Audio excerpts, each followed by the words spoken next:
Este programa é livre para todos os públicos.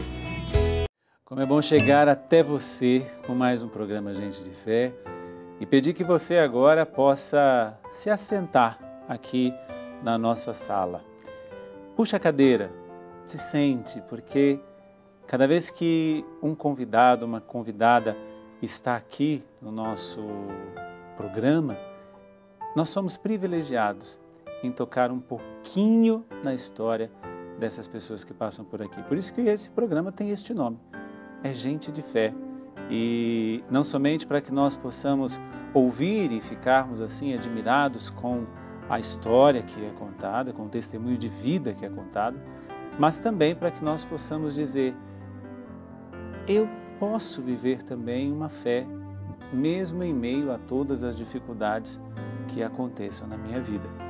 O mais importante não é a ação de Deus, o mais importante é a presença de Deus. E se Ele está, como diz a própria palavra de Deus, se Deus é por nós, quem será contra nós? Então hoje eu quero receber com muita alegria a Kátia, Kátia que vem de São Bernardo, aqui também no ABC Paulista. Bem-vinda, Kátia, que Deus te abençoe. Amém, Padre. Obrigada pelo convite, obrigada por estar aqui nesta noite, todos juntos, com a graça de Deus, trazendo um pouquinho também da minha história, né? A fé que a gente tem em Cristo Jesus. Então, obrigada. É claro que nós temos acesso à história das pessoas, né? Porque é feito toda uma preparação para que o apresentador não se perca diante de tantas belas histórias. Mas nós tínhamos nos vistos com a máscara, né? Ali. E eu sempre gosto de dizer que os olhos representam muita coisa. Eu tenho uma comadre que é membro da comunidade Canção Nova também, a Aline Rodrigues. Ela diz que para ela, como psicóloga, a máscara tem ajudado bastante. Por quê? Porque os olhos revelam a alma. E aí quando eu tive contato com a sua história e vi o seu olhar, eu falei, realmente eu estou diante de uma pessoa de fé. Amém. E como é que essa história começou? O que aconteceu na sua vida? Vamos lá para trás um pouquinho. Um pouquinho da sua infância, um pouquinho da sua juventude, da sua adolescência. Se apresente. Estamos aqui, eu, você e quem está sentado conosco aqui também na nossa sala. Amém. Eu tenho 49 anos, né? Venho de uma família por parte de mãe alagoana. Então, a tradição mariana é muito forte. Então, assim, desde criança a gente costuma até hoje nós nos reunimos na casa da minha avó para rezar terços marianos. Então, assim, fui batizada em Aparecida do Norte, consagrada aos pés da Virgem Maria. Mas como tinha muita criança na época, né? Então, assim, hoje na minha família, quando eles falam, né? A Cacá não sai da igreja, a Cacá é beata, né? Assim, a culpa é de vocês porque me batizaram lá, mas eu era muito chorona, então meu avô dizia que não caiu uma gota de água na minha cabeça. Aí depois de 2 anos conversando com o padre em São Bernardo, o padre foi então, mandou uma carta para o bispo de Aparecida e ele autorizou me batizar de novo. Então me batizaram pela segunda vez, né, que foi o que constou como válido, né, o meu batismo. E eu não sei como funciona dentro da igreja essa parte, né, mas um acordo talvez entre os bispos. E aí, na verdade, assim, deixa eu explicar, é o batismo sob condição, assim diz. Se caso você não foi batizada, eu te batizo em nome do Pai, do Filho, e do Espírito Santo. Porque a matéria do sacramento do batismo é a água. Então, se não teve água, não teve batismo. Sim. Né? E no bispo ainda brincou. Dê um banho nessa menina. Não jogue um pouquinho só de água, não. Joga ela na piscina. Isso. Então, assim, é muito forte na minha família os sacramentos da igreja. Né? A gente valoriza muito. E as tradições de Santo Terço. Então, eu cresci nessa família assim, de oração. A minha avó hoje tem 91 anos. E a gente brinca que ela é o esteio da família. Minha mamãe faleceu há 25 anos, foi quando eu comecei mesmo a viver a fé cristã católica, mais a me aprofundar. E minha avó teve 6 filhos que faleceram. Né? Minha mãe foi a segunda filha que faleceu. E minha avó até hoje, nós nos reunimos na casa dela, né? Em janeiro o terço de São Sebastião, aí em março o terço de São José, terço do Sagrado Coração de Jesus. Então assim, eu cresci neste ambiente de missa de domingo e terço. Embora era só 3/3 na época, né? 3/3 de família por ano, mas a gente cresceu nesse costume de ter Nossa Senhora como mãe, como intercessora, né? Como aquela que nos ensina o caminho até Jesus. Você disse que a sua mãe faleceu há mais ou menos 25 anos. Faleceu do quê? Minha mãe faleceu de câncer, né? Ela, na época, ela era enfermeira, então ela sabia o que ela tinha. Ela escondeu de nós durante 5 anos. Vocês são quantos filhos? Somos em 3 irmãos. 3 irmãos. Eu sou a mais velha, tenho mais 2 irmãos. E ela escondeu de nós, até que uma hora não teve como mais esconder. E ela foi afastada do serviço. E ela conheceu, então, né, Renovação Carismática, grupo de oração. Ela começou a acompanhar a rádio, né? Padre Marcelo Rossi na época. E me incentivava a ir, mas eu não queria muito ir não, né? Era uma católica, eu disse assim, ainda sou meia boca, mas naquela época era mais meia boca, né? Era um quarto. Isso, um quarto de boca. E foi através da doença da minha mãe que eu conheci o grupo de oração, né? Renovação Carismática, e ali eu fui começando a aprofundar um pouco mais a minha fé dentro da igreja, conhecer, né, assim, aprender um pouco mais também sobre os sacramentos, porque até então eu tinha até uma visão, né, daquele Deus que castiga, vamos dizer assim, né? Mas aí eu comecei a conhecer o amor de Deus mesmo ali, há 25 anos, dentro de um grupo de oração. Você disse que a sua família, ela foi assim, toda fundamentada como a matriarca, né, digamos, a sua avó. Isso. Que hoje está ainda com 91 anos. Então quer dizer que então a sua família mais próxima, então pai e mãe também, eles estavam nisso tudo aí, envolvido tudo nisso daí. Sim. Na mesma fé, cumprindo os mandamentos de Deus, tudo tranquilo, era assim? A minha mãe, sim. O meu pai, não. A gente brinca até hoje, né? Muito da roça, muito tímido. Ele até foi filho de Maria uma época, né? Mas o meu pai, ele é muito caseiro. Então, ele é de terço, mas é em casa. Ele não perde, todos os dias, às 18 horas, ele senta na frente da Canção Nova, ai de quem fala na sala, né? O vô tá rezando, né? Sim. Então, meu pai, ele é de terço também, não é muito de igreja, de missa.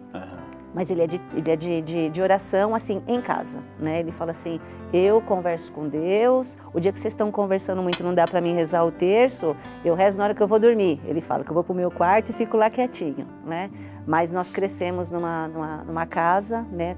Com a minha mãe, meu pai, que nós éramos de missa e terço, né? De oração, rezar antes de dormir, já agradeceu a comida, né? Ó, vou fazer uma prova. E minha avó tinha aquelas oraçãozinhas, faz essa oração antes da prova, né?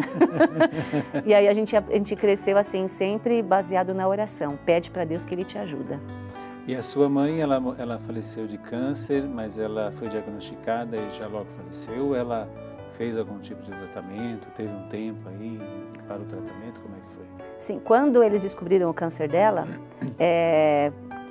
ela escondeu porque naquela época não tinha quimioterapia ainda no Brasil. Entendi. Então, quando o câncer agravou, que não teve como ela esconder mais, a quimioterapia era um experimento, era um estudo aqui no Brasil. E aí, como ela trabalhava na área da enfermagem, então ela começou o tratamento. Foram 3 anos, né, tomando quimioterapia, radioterapia, mais de 80 sessões de radioterapia. Nesse meio tempo, eu me casei, né, o meu esposo, durante o câncer da minha mãe. Eu me casei, engravidei, né, o meu filho tem, inclusive o Iago, ele tem 25 anos. Ele nasceu, ele tem 25 anos, assim, ele fez 11 meses em janeiro, foi bem no dia que ela faleceu.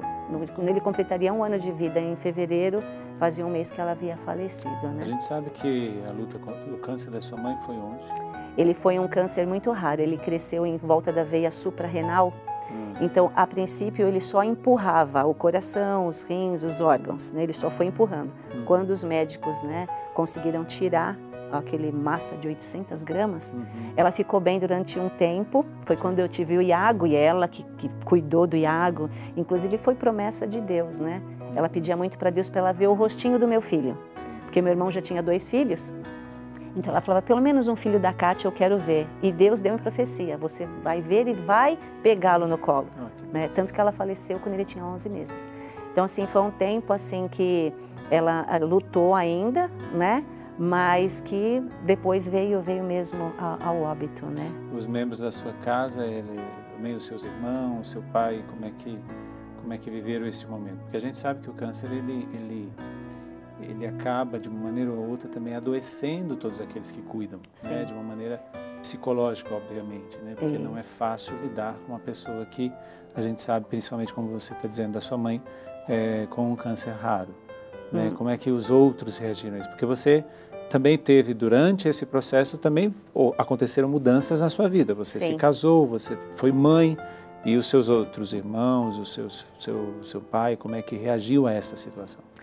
Quando a gente descobriu o câncer mesmo, quando ela nos falou, foram 3 anos de luta, foi bem assim na separação dos meus pais. Eles se divorciaram nessa época. E ela estava já começando... Já sabendo do câncer? Já sabendo do câncer. Mas eles já não tinham um bom relacionamento? Como é que era? O casamento dos meus pais, foi marcado assim, minha mãe era uma pessoa assim, ela trabalhava para conquistar. Se ela queria um carro, ela trabalhava até conquistar aquele carro.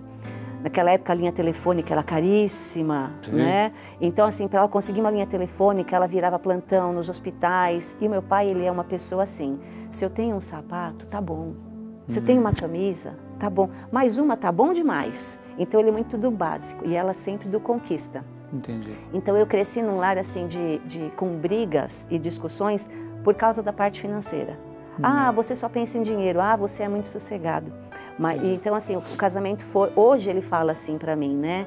Ele fala assim, Fia, se eu soubesse que a sua mãe ia viver tão pouco, eu tinha aguentado mais. Porque o gênio dela era forte, ele fala. Sim. E eu achei assim, quando as crianças crescerem, eu vou embora. Então ele esperou de fato, né? A minha irmã, quando ela tinha 10 anos, meu pai saiu de casa. E quando minha mãe faleceu, ela tinha 13 anos. Então, assim, o meu pai, ele saiu.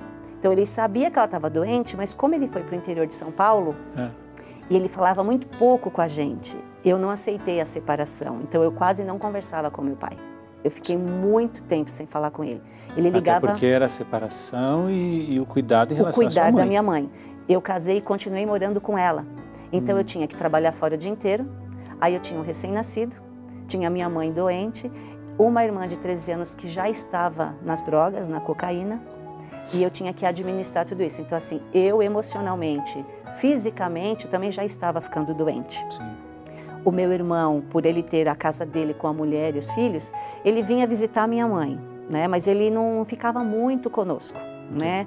Às vezes viajava, assim, um jeito mais desligado. Ele achava que a doença dela ela ia ficar boa a qualquer momento, né? Então ele não tinha, quem segurou bastante a casa naquela época, né? Fomos eu, a minha avó e uma irmã caçula da minha mãe que faleceu depois de 1 ano e meio que minha mãe faleceu. Ela também faleceu de câncer. Então elas que me ajudavam muito nessa parte com a minha mãe. E o pessoal do grupo de oração, né? Porque eu já estava frequentando o grupo de oração, então o pessoal estava sempre em casa, né? Visitando minha mãe, indo lá, rezando a noite conosco, né? E dando aquele suporte também espiritual para nós. Esse tempo todo com câncer, com drogas, com separação, como é que você conseguia administrar tudo isso? E hoje, porque você fala do seu pai de uma maneira muito próxima, né? Mas lá atrás você disse que você não falou com seu pai. Não. Então aconteceu aí uma reconciliação, porque eu intuo que seja isso, né? Porque hoje você fala do seu pai de uma maneira muito próxima. Meu pai, que tarará. Mas você disse que você ficou sem falar com seu pai. Fiquei. Aconteceu uma reconciliação com seu pai? Aconteceu, padre. Quando, 3 meses após a morte da minha mãe, o meu casamento, eu descobri o primeiro adultério do meu casamento. Né? Meu esposo... Quanto tempo de casamento? De casado? Eu tinha 1 ano e meio de casada. 1 ano e meio de casado. 3 meses de falecimento da minha mamãe, eu descobri o primeiro adultério do meu casamento. Sim. E... Só uma pergunta. Vocês namoraram? Vocês se conheceram? Nós namoramos e noivamos em 2 anos. Em 2 anos. 2 anos de namoro e noivado. E aí 1 ano e pouquinho de casada, você descobre que seu marido estava te adulterando. Você fala a primeira, porque teve outras? Foram 20 anos de casado. Que eu soube, foram 7 adultérios. Meu Jesus. Tá, vamos pro primeiro então. Então eu estava naquela fase assim, uma irmã dentro de casa, que às vezes sumia, ficava o final de semana fora, eu tinha que procurá-la.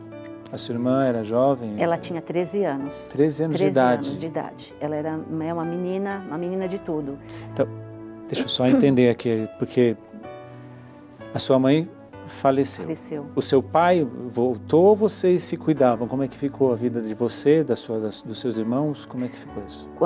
15 dias antes da minha mãe falecer, ela pediu para chamar meu pai. Meu irmão ligou, ele veio de São Paulo, do interior. Ela pediu para ele que depois que ela falecesse, que ele ficasse próximo das crianças. Ela, como enfermeira, sabia. Ela sabia que ela estava da gravidade. Vivendo. E aí, de fato, ela havia falecido ali 15 dias. Ele veio no velório. Ele veio, não conversei com ele. Depois ele voltou para o interior e em menos de 15 dias, menos de um mês, ele veio de mudança para São Paulo. Só que eu não deixei ele morar na minha casa. E meu pai ele é funileiro, né? O rancor ainda era muito grande. Muito grande. Então, assim, o meu pai, ele almoçava na minha casa, aí de tarde ele ia trabalhar. Trabalhava em oficina de funilaria e mecânica. Aí de tarde ele vinha, ele tomava um banho rapidinho, ele comia rapidinho, às vezes até antes de eu chegar do serviço. Às vezes eu chegava, ele estava jantando e ele ia embora. E eu nunca me preocupei de saber onde ele estava. Então, 3 meses após o falecimento da minha mãe, eu estava naquele turbilhão de coisas. A irmã nesse pé, o casamento, que eu tinha descoberto o adultério, e o meu pai daquele jeito. Então eu estava num grupo de oração e um rapaz estava pregando a palavra e aquele dia eu estava sentindo muita saudade da minha mãe, muita falta dela, porque eu nunca saí da barra da saia dela, né? Eu casei e continuei morando com ela, né? Eu brincava que ela que tinha me abandonado, né? E aquele dia aquele pregador falou assim, tem uma pessoa aqui que está chorando a morte muito forte de um ente querido. E eu estava quase de soluço. Então as intercessoras vieram próximas de mim e falou, ela é filha da Soninha, lembra da Soninha? Você orou por ela, tal. O rapaz veio, colocou a mão em mim, começou a orar, ele falou assim, minha irmã, eu vejo uma mulher morena aos pés de Jesus intercedendo por você. Eu vejo Nossa Senhora, mas também eu sinto no meu coração que a sua mãe também intercede. Aí ele falou, só que o Senhor coloca no meu coração que você precisa perdoar. E aí eu fui parando de chorar e ele disse assim, e é o seu pai. Eu parei de chorar, olhei assim para ele, eu falei, meu pai? Eu falei, o meu pai? Não, meu pai matou minha mãe. Meu pai abandonou a gente. E eu comecei a pôr para fora. Você culpava o seu pai. Eu culpava meu pai pela morte, da situação. Porque eu achava que o câncer em si agravou por conta da separação, né? E aí eles começaram a orar por mim, eu chorei muito. E aí depois ele foi conversar comigo, ele falou, minha irmã, o senhor me mostra a sua casa, o seu casamento não está bom. Eu falei, não, meu marido está me traindo. Aí eu comecei a falar para ele, tem uma irmã de 13 anos nas drogas. Aí eu falei, não, mas eu já venho no grupo toda sexta-feira, eu venho na missa todo domingo, eu rezo o terço de Nossa Senhora todos os dias. E eu fui falando tudo aquilo que eu estava aprendendo no grupo e colocando em prática na minha vida. Aí ele virou para mim e falou, minha irmã, o perdão é a chave da cura. Você está pode doente. Repetir? O perdão Porque às vezes a chave da cura. Eu pedi que você repita justamente por causa disso, porque às vezes a pessoa está assistindo e ela está assistindo e não está, né? Até porque o nosso programa já é um pouquinho tarde, né?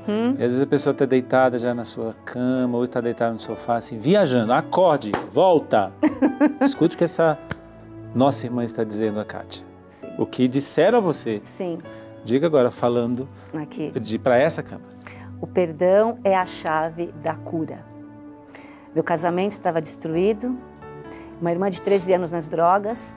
Toda sexta-feira eu estava no grupo de oração, pedindo a libertação da minha irmã, a restauração do meu matrimônio, pedindo que o Senhor curasse aquele buraco que minha mãe deixou, aquele vazio. Ou seja, o seu casamento você não pedia que seu marido fosse embora, nem você disse para ele ir embora, você pedia a restauração do casamento. A restauração do casamento, porque eu havia descoberto o adultério e nós tínhamos nos separado, mas eu queria a restauração do casamento. Amava meu marido, né?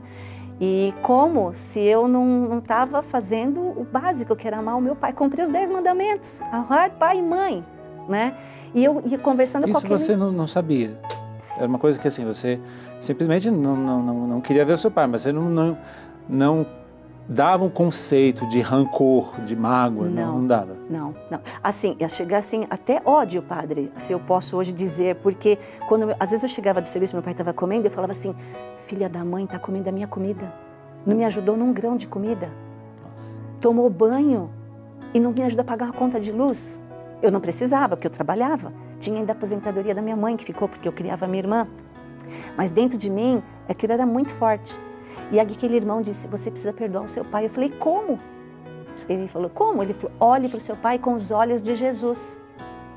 Olhe para a história do seu pai. E aí eu falei para ele, mas nos meus 15 anos meu pai não quis dançar comigo.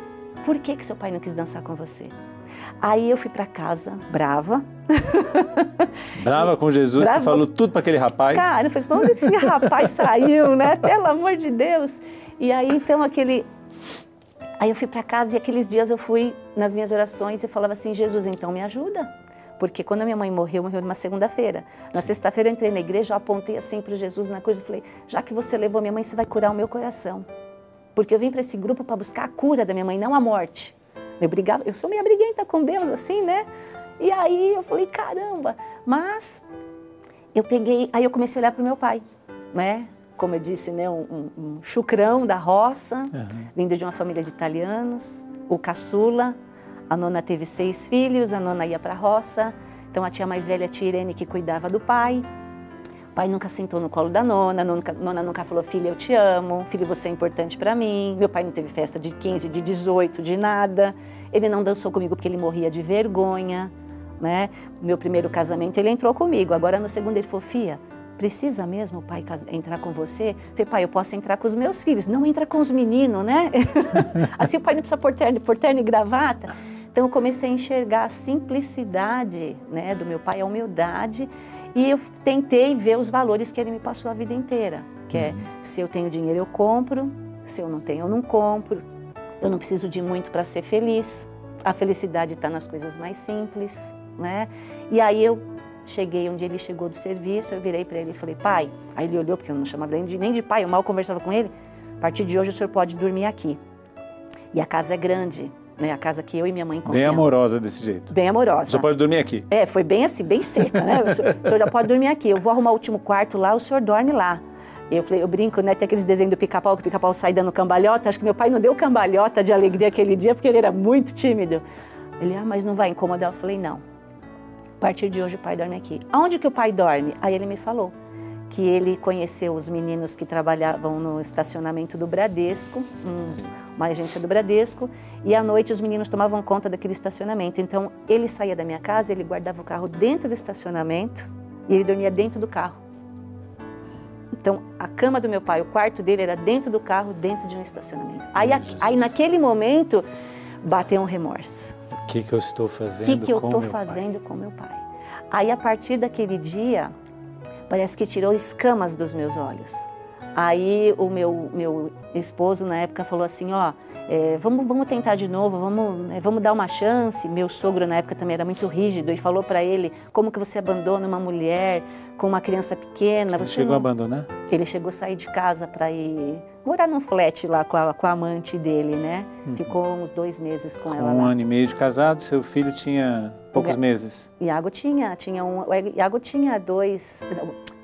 aninho. Um aninho. E aí, então, nós reatamos o casamento. E como eu já estava dentro dos grupos de oração, ele falou assim, eu quero fazer cursos porque eu quero servir a Deus na igreja. Ou seja, você também perdoou o seu marido? Eu perdoei o meu marido. Aí eu consegui internar minha irmã numa clínica. Ela aceitou a internação. Ela ficou 9 meses numa clínica de dependente químico. O meu irmão se reestruturou com a minha cunhada também, porque meu irmão também estava num casamento bem desestruturado, então ele e meu esposo saíam para as noitadas, os dois juntos. Eles eram parceiros de copo e de mulherada.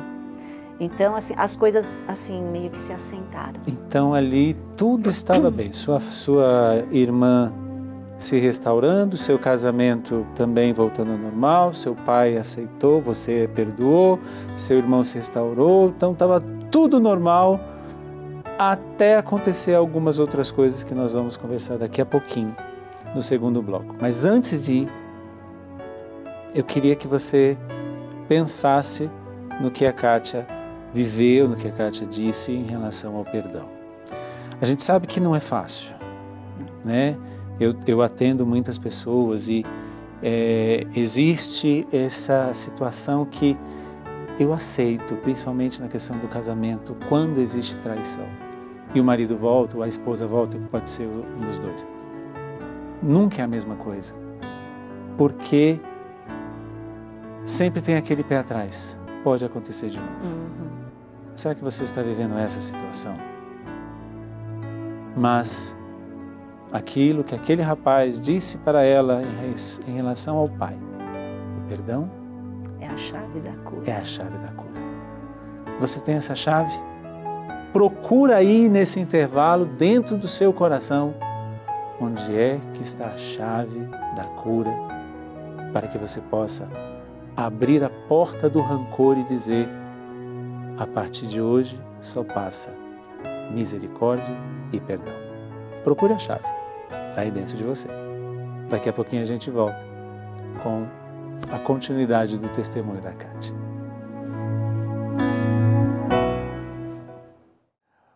O perdão é a chave da cura. Você pode estar chegando agora e aí você vai buscar daqui a pouco, amanhã ou depois, no Canção Nova Play, a primeira parte, o primeiro bloco do testemunho que nós estamos tendo a graça de ouvir, que é o testemunho da Kátia, em que eu terminei o primeiro bloco dizendo a você que o perdão é a chave da cura, porque foi uma frase dita a Kátia. Só que aí, Kátia, retomando a sua história, seu irmão, casamento restaurado, sua irmã foi para uma clínica, seu pai foi acolhido por você, seu marido volta para casa e aí passaram-se os anos e tudo ficou a mil maravilhas. Foi isso que aconteceu? Mais ou menos. O que aconteceu, minha gente? Eu comecei a me aprofundar nos trabalhos da igreja. Sim.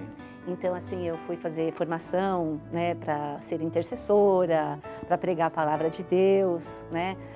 Hoje eu faço parte de um grupo de oração há 21 anos. Que coisa há 20 boa. anos eu prego a palavra de Deus. Então, eu comecei a me formar. E as coisas estavam muito bem. Meu esposo trabalhando como caminhoneiro. Ele conhece o mundo do combustível adulterado. Né? Ele trabalhava numa companhia, tinha um caminhão-tanque. Estávamos começando a crescer financeiramente, mais devagar.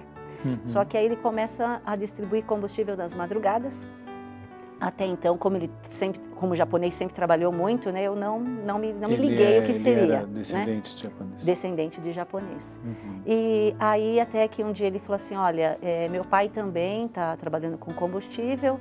E um dia ele falou, olha, eu saí da companhia São Paulo e eu vou só ficar trabalhando para um pessoal lá de Mauá, no Grande ABC. E aí ele começou a ganhar muito dinheiro. Aí ele falava assim, me dá mais um filho. Eu sempre trabalhei fora, né? Eu falava, eu não quero parar de trabalhar agora, né? E a gente estava numa fase tão boa, né? E eu falava, não, mas me dá mais um filho, me dá mais um filho. A gente está bem, você não precisa mais trabalhar. Eu tinha empregada que entrava às 7 da manhã, saía às 5, cuidava do Iago para mim poder trabalhar. Eu, de fato, não precisava fazer nada dentro de casa, o meu dinheiro ficava para mim, né? Vocês estavam, apesar da traição, o perdão tinha sido realmente dado e vocês viviam bem. Sim, porque o que eu fiz? Dentro da fé, eu busquei assim, se eu perdoei, eu não posso ficar toda hora jogando na cara dele, eu preciso confiar. Então eu falava assim, Deus, eu vou te servir na igreja, mas o Senhor não vai deixar eu ser enganada de novo. Né? Então eu confiava literalmente assim, que Deus não ia deixar eu ser enganada novamente. Nisso eu fui assumindo coordenação de grupo de oração, coordenação regional, fui fazendo retiros e eventos da igreja, então eu me envolvia muito com a igreja e ele, livre, leve, solto. Eu resolvi engravidar do Gabriel. Sim. Tive o Gabriel, aí eu saí do emprego onde eu estava, fiquei só em casa, e então ele disse para mim, eu cuido do trabalho para as coisas do mundo, né? E você continua cuidando da casa, das crianças e tem empregado e você vai fazer seus trabalhos na igreja. Porque às vezes eu cobrava dele, a presença dele, e ele, mas está te faltando alguma coisa? Porque financeiramente a gente estava muito bem. Então eu falava assim, caramba, né? Mas pelo menos ele não me enche o saco que eu vou para a igreja, eu gosto muito, né? Então ficou meio que cômodo a situação. Ele não parava em casa e eu também por conta do ativismo até na época. Houve ali, então, uma troca de conveniências. Isso. Você não cobrava ele e ele também deixava você em paz. Eu em paz. Sim. Até que, quando meu Gabriel tinha 8 meses de vida, ele discutiu com a irmã dele, caçula, e ela chegou para mim no churrasco e falou, você sabia que o Lincoln tem amante? Eu falei, né? Comecei a passar mal até. Depois de quantos anos isso? Da primeira traição? 7 anos depois da primeira traição. 7 anos. Aí ela falou o nome da moça, a moça era funcionária, nessa época meu marido já estava com 3 postos de gasolina, Então, além dele ter o caminhão, com o caminhão dele para carregar o combustível, ele tinha postos e ela era funcionária de um dos postos. E eu falei, não, ela não é funcionária, ela é gerente de um dos postos. Ele falou, então, ele subiu ela de cargo. Esperei o churrasco acabar, todo mundo foi embora, sentei com ele, aí ele chorou, falou, não, mas isso já acabou faz tempo, foi na sua dieta, né? Porque na sua dieta a gente não podia ter relação e o casamento dela não estava bom, mas acabou. Para quem não entende, que dieta é essa, minha filha? A dieta do meu Gabriel. A dieta pós-nascimento da criança. Pós-nascimento do meu Gabriel. Às vezes tem gente que não entende. A sua dieta era para emagrecer? Não, não era para emagrecer. O Gabriel tinha 8 meses nessa época, né? Então, e aí, mas só que naquele momento eu falei para ele, então você vai mandar ela embora. Não, não posso mandar ela embora. Coitada. Ela se separou, ela tem um filho para criar. E aí começaram as brigas. E em 2 meses, eu perdi 17 quilos. Eu entrei numa depressão. E eu comecei a buscar a Eucaristia, a missa. Eu já ia, mas eu ia buscar assim, missa mais de uma vez por dia, buscando que o Senhor me curasse daquela insegurança que eu estava, porque aí o nosso casamento virou assim, muita briga, porque ele saía para trabalhar, eu ficava telefonando para ele. Ou seja, aquilo que estava a mil maravilhas virou de pernas para o ar. Fui buscar auxílio com alguns sacerdotes, né? E os padres falaram assim, Kátia, você sabe que você, orando por cura e libertação para pessoas, atendendo pessoas, estando à frente de grupo de oração, pregando, o inimigo é sujo, seu marido deu brechas, né? E aí eu comecei então a entrar num combate espiritual para a salvação do meu casamento. E aí meu marido, a família do meu esposo, eles são todos kardecistas, ele cresceu no kardecismo. Só que quando a gente começou a namorar, ele começou a ir para a igreja católica, mas aí ele falou assim, eu não gosto da igreja católica, eu vou voltar para o kardecismo. Só que aí com esta mulher, com esta moça, ele foi para a Umbanda. E aí ele buscava a proteção espiritual na Umbanda para as coisas erradas que ele fazia. Essa pessoa, ela é ex-mulher de traficante, de uma das favelas perigosas aqui do estado de São Paulo.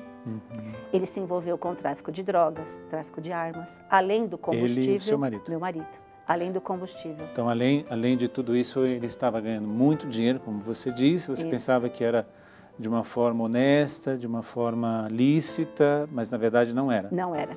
E aí você foi descobrindo depois. Isso. Depois da traição, você foi descobrindo que não era somente a traição, mas tinha também toda essa parte. Toda essa parte. Toda a parte criminosa, né? Isso mesmo. Aí fui descobrindo que ele era conhecido como o japonês, lá em Santo André, onde a gente hoje reside, né? E aí eu comecei a entrar então em orações, jejum. Eu sempre eu auxilio os padres nas missas com a bênção do Santíssimo, né? Na animação de missa, condução de oração, colocando o nome dele, levando roupa, aspergindo água benta na minha casa. Aí já comecei a deixar televisão ligada, né, direto na Canção Nova, então rádio ligado, sempre em rádio católica e orações, e foi entrando no combate. E foram 5 anos que ele ficou com essa mulher. Dentro desses 5 anos era assim. 5 anos, você sabendo e ele não negando ou ele negando?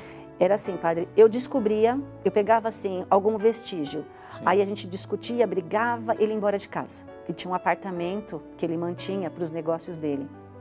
Passava uma semana, 15 dias ele vinha. Preta, me perdoa, estou arrependida, eu te amo, não quero mais saber dela, não sei o que está acontecendo, vou voltar para casa. Aí ele voltava. Aí ele ficava 1, 2, 6 meses bonzinho. De vez em quando ele dava umas escapadas, mas tipo assim, tô com fulano, ô fulano, fala aqui. Estava sempre com um amigo, então eu estava trabalhando, né? Sim. E aí, como eu tinha descoberto que ele estava fazendo, mexendo com coisas erradas para ganhar dinheiro, então ele falava assim, tô lá no apartamento em reunião, nunca apareça lá. E eu tinha alguns sacerdotes que me auxiliavam, que até um deles falou, larga desse homem, pelo amor de Deus. Teve 2 que falaram assim, vamos lutar pela conversão dele. Você acredita? Eu falei, eu prego a palavra. A palavra de Deus diz, né, que o justo vive pela fé, se crer ele salvará tu e tua casa. Então eu batia assim, eu brigava com Deus, falava, está aqui na tua palavra. O senhor tem que converter esse homem, o senhor vai converter. Então o que o senhor quer mais de mim? Então eu ia assim, me envolvendo nos trabalhos da igreja, né? Estou dedicando a minha vida dentro da igreja, então o senhor vai cuidar. Então assim, eu dentro dos meus servir dentro da igreja, eu encontrava forças para lutar. Então assim, aí eu descobria, né, ele saía de casa, ele chegou a ficar 1 mês fora, aí ele voltava. Aí ele ficava bom tempo. Daí a pouco eu descobria de novo. E quando eu descobria, eu cheguei a ligar para essa moça 3 vezes. Uma das vezes ela falou assim... E ela continuou trabalhando num dos postos dele? Ele, com 2 anos que eles estavam juntos, ele começou a perder. Então ela teve que sair dos postos. Entendi. Porque todo aquele império que ele construiu, ele começou a perder, porque ele era preso de manhã, ele era solto no final do dia. Entendi. E assim, o próprio mundo do crime mesmo, as pessoas, né? Também acho que entre eles os acertos, que eu nunca me envolvi profundamente, nunca eu soube depois, né? Ele começou a perder financeiramente. Então, aquele império que ele construiu, nesses 5 anos ele também começou a perder. Então ele começou a ficar mais assim, ele nunca me agrediu fisicamente, mas ele assim agredia com palavras. Então assim, os 2 últimos anos foram bem difíceis, porque ele não saía de casa e ele falava assim, você tem que me aceitar com ela. E eu só não trago ela aqui, ele falou assim, e sabe, ele me afrontava. Sério? Né? Ela chegava a esse ponto de dizer, de você tem que me aceitar do jeito que eu estou. Eu não vou, essa casa aqui, porque eu construí a casa, a minha mãe construiu a casa, eu ajudei minha mãe a construir. Depois de um tempo, eu e ele trabalhando, meu sogro nos ajudou a comprar a casa dos meus irmãos. Mas as reformas que foram feitas, foi ele que fez. Então ele falava assim, eu tenho parte nessa casa, se você quiser, você que saia. Então o dinheiro subiu para a cabeça dele de tal forma que aí aquele marido que falava assim, dou de tudo para ela ficar quietinha e não brigar mais, ele já não tinha tanto para me dar, então ele começou as discussões e a afrontar. Então o que eu fazia? Te afrontar e a cobrar, por exemplo, uma vez que ele já estava perdendo, ele já estava então agora te ameaçando e dizer, eu vou pegar o que é meu, o que é da minha parte. Isso mesmo. E aí eu vi uma palestra sobre o silêncio de Maria, e eu tinha que pregar sobre o silêncio de Maria. E eu falei... Isso tudo você foi, desculpa te interromper, mas isso tudo você foi vivendo nesse contexto de combates dentro da sua casa, mas mesmo assim você não largou, você continuou pregando a palavra, você continuou servindo, você continuou fazendo. Sim, eu continuei, eu coordenava meu grupo, eu coordenava uma regional com 21 grupos de oração, implantei rebanhão de carnaval que não existia naquela regional naquela época, experiências de oração, tarde de louvor, eu saía para pregar de noite, ia fazer terço na casa das pessoas doentes, levava uma galerona comigo, sabe? Depois eu carregava aquele povo para a igreja. Né? E esse povo, ou pelo menos os mais próximos, sabiam de tudo que você estava vivendo? Sabiam. E se mantinham junto com você, junto dizendo, comigo. Kátia, estamos juntos. Tem uma meia dúzia aí, 2 que já estão no céu intercedendo, mas tem uma meia dúzia ainda que estão comigo até hoje, que eu falo, né? Choraram muito comigo, porque de terça-feira nós fazíamos a intercessão do nosso grupo de oração. Sim. Era o dia que nós nos reunimos, só nós servos. E eu ajoelhava com os meus 2 filhos, eles empunham a mão e, como diz o xalalá, né? Era pedindo mesmo, Senhor, dá força, Senhor, nós estamos juntos. E eles me acompanhavam. Quando eu saía em missão, ia de 2, 3 carros de servos junto comigo. A gente ia junto em missão. Então, eu na minha cabeça era assim, se eu continuar servindo a Deus, eu vou ter força, porque se eu sair daqui, né, se eu parar de ir para a igreja, se eu parar de servir a Deus, eu vou ficar de novo com aquela Kátia que começou com uma depressão, que perdeu 17 quilos em 2 meses. Eu tenho 2 filhos para criar. Então, eu olhava para os meus filhos e falava, meus filhos não podem. Então, assim, eu preciso, né? E aí foi quando, esses 5 anos, meu esposo foi preso por pensão alimentícia. E dentro por pensão alimentícia, por quê? Qual que? Quando eu conheci ele tinha um filho, fruto da adolescência. Com 17 anos ele teve um filho, durante um tempo ele pagou pensão. Quando a gente tinha dinheiro ele pagou. Quando ele começou a perder financeiramente, ele parou de pagar pensão. Entendi. E como ele não tinha muito contato com o menino na época, a parte de lá acionou a justiça, nem ele sabia que estava acionado. E um dia ele foi preso. E ele deu esse testemunho na igreja, no meu grupo de oração, que quando ele foi preso, o mundo dele desabou, porque até então ele tinha feito tantas coisas no mundo do crime e nunca foi preso pelas coisas ilícitas que ele fez. Ele sempre deu um jeitinho de escapar. Sim. Mas por pensão ele foi pego. Foi pego. E ele disse que ele estava na cela, que lá na primeira noite ele viu um filete de luz azul que entrou, ele viu Nossa Senhora Aparecida, e ele como caminhoneiro sempre foi muito devoto de Nossa Senhora Aparecida. E ele pediu para ela, falou, Nossa Senhora, se todos os processos que eu tenho, um deles cair, eu não saio mais daqui.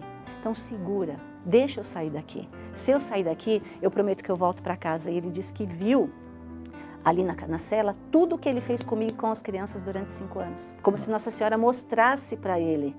E ele pediu para Nossa Senhora que se ela ajudasse ele a sair de lá, além dele rezar o terço todos os dias, ele ia voltar para casa e ser um bom marido para mim e para os meus filhos. Ou seja, ele precisou ir para a cadeia para poder pensar na vida. Pensar na vida.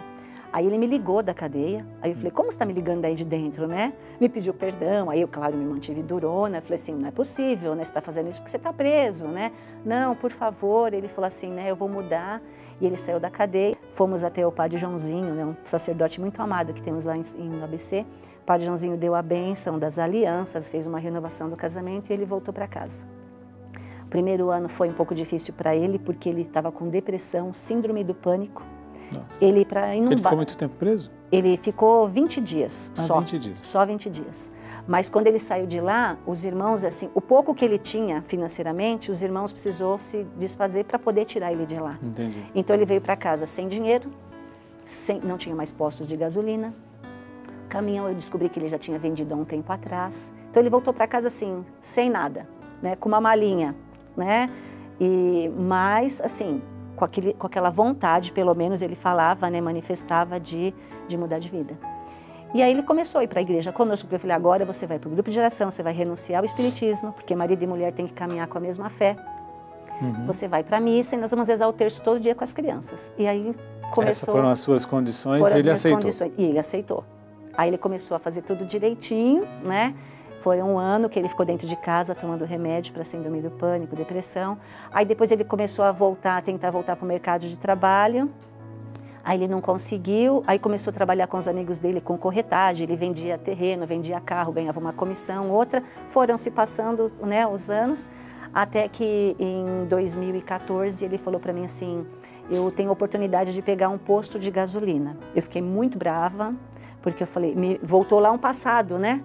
Ele falou, não, dessa vez eu vou fazer tudo direitinho. Isso já tinha se passado quanto 7 tempo? anos. 7 anos da prisão? 6 anos, perdão. Da prisão até ele retomar esse trabalho. Esse trabalho. Aí ele tinha sido convidado para fazer o curso de ministros, para ser ministros. Estava caminhando direitinho. Estava caminhando, estava. Nós fazíamos, na nossa paróquia São João Batista, em Rio de Ramos, ele ajudava a equipe litúrgica a fazer toda a ornamentação do altar nas festas litúrgicas da igreja. Então a gente brincava que ele era uma arquiteta, né? Que ele tinha uma criatividade muito grande para fazer, né? Então ele ajudava em 2 paróquias, né? Uma paróquia ele estava fazendo curso para ministro e auxiliava o padre, e na outra ele fazia essa parte de liturgia. Então ele estava envolvido, né? E até que uma Semana Santa, eu descobri, olhando os e-mails dele, que ele, nesse tempo que ele estava em casa, esses 6 anos, ele tinha me traído novamente com algumas mulheres. Por isso que eu falo que eu soube, foram 7 adultérios. Então teve a primeira, teve essa segunda que teve todo esse rolo lá. Isso. E depois quando ele voltou para casa, outras. Então não estava tão bem como parecia. Não, ele conseguia... mapeou, vamos dizer assim. Só que como ele bateu o pé e morreu afirmando, eram brincadeirinhas de internet, sabe? Entendi. Piadinhas de internet, conversas obscenas de internet, porque eu li trocas de e-mails, né? Conversas assim. Tivemos uma briga muito feia e aí eu cheguei para ele e falei, você está brincando com as coisas de Deus, porque eu prego em retiros de casais. E ele foi comigo dar testemunho no retiro de casal. Então eu falei assim, quantos casais saíram daquele retiro com esperança, porque você foi nesse retiro? E aí nós tivemos uma briga muito feia. Aí ele disse, não, pode deixar, ele estava no 3º mês de curso de ministros. Eu vou parar o curso de ministro, mas eu não vou deixar de ser católico, porque eu me encontrei na fé católica. Deixa eu ficar essa Semana Santa em casa e domingo de Páscoa eu vou embora. Ele falou, depois do almoço do domingo. Aquela semana foi uma semana muito difícil, né? Mas na quinta-feira nós fomos para a missa do Lava Pés. E antes, ele fez toda a ornamentação, eu conversei com o meu pároco, né? Falei, padre, de segunda-feira para cá aconteceu isso, eu descobri essas traições, o Lincoln vai embora no domingo, o padre ficou chateado, quase chorou. Meu Deus, eu conheço a história de vocês, né? Por que tudo isso de novo, Kátia? Esse rapaz precisa de um tratamento psicológico, de uma ajuda. Falei, padre, ele não aceita. Aí o padre falou, Kátia, se ele for embora, abençoe. Mas se ele não for, perdoe.